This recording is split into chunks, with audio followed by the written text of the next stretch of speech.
Hi, welcome to Arts Around Town in Downtown New Bern. We're here with Jim Bisbee. He's from New Bern Artworks, and we're talking to him today about the art scene in New Bern.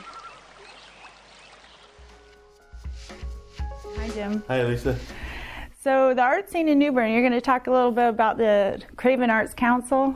I think everything art-wise revolves to some degree about the Arts Council, so that's a great place to start. Okay, all right. Tell us a little bit about the shows coming up.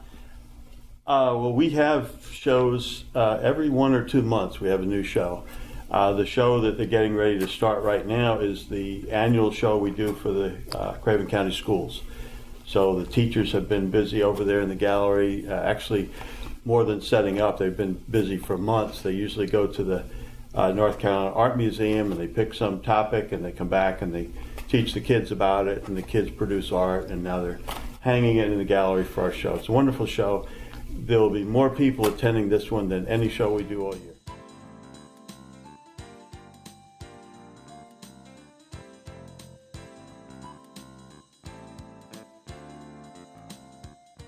What other shows are coming up? About mid-year, we'll do our annual Juried show. We'll invite artists from all over the state to come and compete for places in the show. All kinds of art media will be involved. That's a big show for us. In the fall, we'll do our annual Sculpture show, which is across the street in the Park by First Citizens Bank. And that is again a competition and for mainly artists around the state to submit their work. That'll be shown here for another year. But I hear it's also international. It's international. We have in past years had entries from Spain, from South America. We'd like to bill it as an annual show, as a worldwide show. Neat. And what programs do you have coming up at the Arts Council? We normally do once a year. We'll do some kind of an educational series. We had it last year on Renaissance art. We always do the children's program in the school system. Penny King for many years has led the public school teachers in a children's art camp. That's usually 3 weeks, and we get tremendous cooperation from the art teachers and from the school system to put that on every year. Jim, what fundraisers do you have coming up? Well, we just completed one of the ones that I'm most proud of, and that's the Empty Bowls event. Potters from all over the area and people who've never made a pot before produce pots, and we sell tickets to a luncheon, which we do over at Temple Baptist. Area restaurants and churches contribute soup. People come to this event, and this year we had about 700. And they get a bowl produced by a local potter, and they get soup, and it's just a wonderful event, and it benefits both the Arts Council and our local soup kitchen, the RCS folks. The next fundraiser we have is called Vintage Art, and people in the community are donating their art from around the house that perhaps they don't want anymore. They'd like to see in someone else's house, and so people are sorting through their closets and up in the attic and under the bed for different pieces. That's right. They're sending their art to the Bank of the Arts. And the festival coming up? The Arts Festival will be in the fall, and this year there'll be artists from around the state. We'll have booths there. It'll have a day of educational events for artists, different classes. There'll be a day of children's events. There'll be a day of performing arts. It's a 3-day festival, again at the Convention Center, and that's in the fall in September. And last year you had demonstrations there at the event. We did. Yeah. What were you demonstrating? I demonstrated some hand building things with clay. I'm a potter, and we did hand building. Mm-hmm. That sounds interesting. Mm-hmm. And then the Jazz Showcase? Jazz Showcase we've done every year for, I think it's 23 years. Jazz musicians come. They're normally New York or other places in the country, but they come here to New Bern, and the unique thing about it is we'll have 4 or 5 artists, performers who have never played together before, and they come together and they spend a few minutes prepping what they're going to do, and then they play as a group, and it's a wonderful event.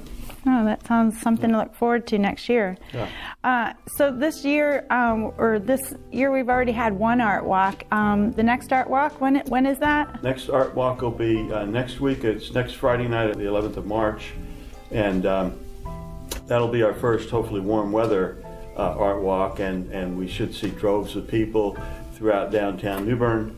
There'll be, I think there are 15 venues. All of the galleries will be open that evening. There'll be some other arts-related retail stores, and all the restaurants, and folks can go from one place to another and enjoy art, enjoy the fellowship with artists, and have a good time downtown New Bern. Jim, tell me a little bit about some of the galleries in New Bern. Great question. We have 4 or 5 galleries that I think are very popular. I'd like to talk about them. Starting with our own gallery, which is New Bern Artworks. We're downtown behind Port City Java on Middle Street, and we have original art primarily from artists around the state of North Carolina. We have some sculptures, various forms of painting, pottery, and jewelry, and actually some slump glass too. We try to look for art forms and artists who aren't shown in other places in our community. I hear you moving. We are. We've gotten a building over on Pollock Street, which is the old Baxter Building. We'll be moving there in several months, and we'll have not only the gallery there, but we're going to have artist studios. We're going to have about 10 studios for other artists from the area who would like to work and produce their art form there in conjunction with the gallery. It'll be a great place for people to come and visit. It'll be just like going to Washington, D.C. and going to the torpedo factory. And you're currently accepting applications for artists to be in those studios? We are, yeah. Okay, and they can get in touch with you at jimbisbee.com? jimbisbee.com, and they'll see an application there, and I'll talk to them, and I'm trying to get a nice cross-section of very visual, interesting art forms to be produced there. Sounds neat. And what about the other galleries? Carolina Creations is probably the largest gallery in town, and Janet and Michael Francoeur have run that gallery for many, many years, as long as I've been here. And they have a wonderful cross-section of art from really across the country, and they do a great job with it. The Craven Arts Council has a small gallery that they showcase primarily local artists, and that's always a great place to stop and get a gift. And the other thing that they do in their gallery stores, they sell tickets for all of the various art performances around New Bern. So the theater tickets? Theater tickets, shows, any of the musical performances, any of the performances that we do, our tickets will be sold there. Mm-hmm. Good place to know. And then a couple of other galleries, the Arts and Materials store, also on Middle Street, they do lots of classes for folks who want to try their hand at art, and they also have a gallery there of the student work, primarily pottery. They have a pottery studio in that building too. And then, last but not least, is the accidental artist over on Craven Street, and folks who don't want to produce pottery but would like to decorate, get an opportunity to decorate pots at the accidental artist, and that's a great art form, and that's always busy, and lots of people painting pots over there. Thanks very much. Thanks very much for the information. Don't forget to stop by New Bern Artworks in downtown New Bern, the Craven Arts Council at the Bank of the Arts, and their gallery, Arts and Materials, and Carolina Creations. And I hear that there's going to be an artist working there at Artwalk. She's going to be lamp working demonstrations, so don't forget to stop by there. Thanks very much for being with us, and I look forward to talking to you again. All right. All right, take care. Take care.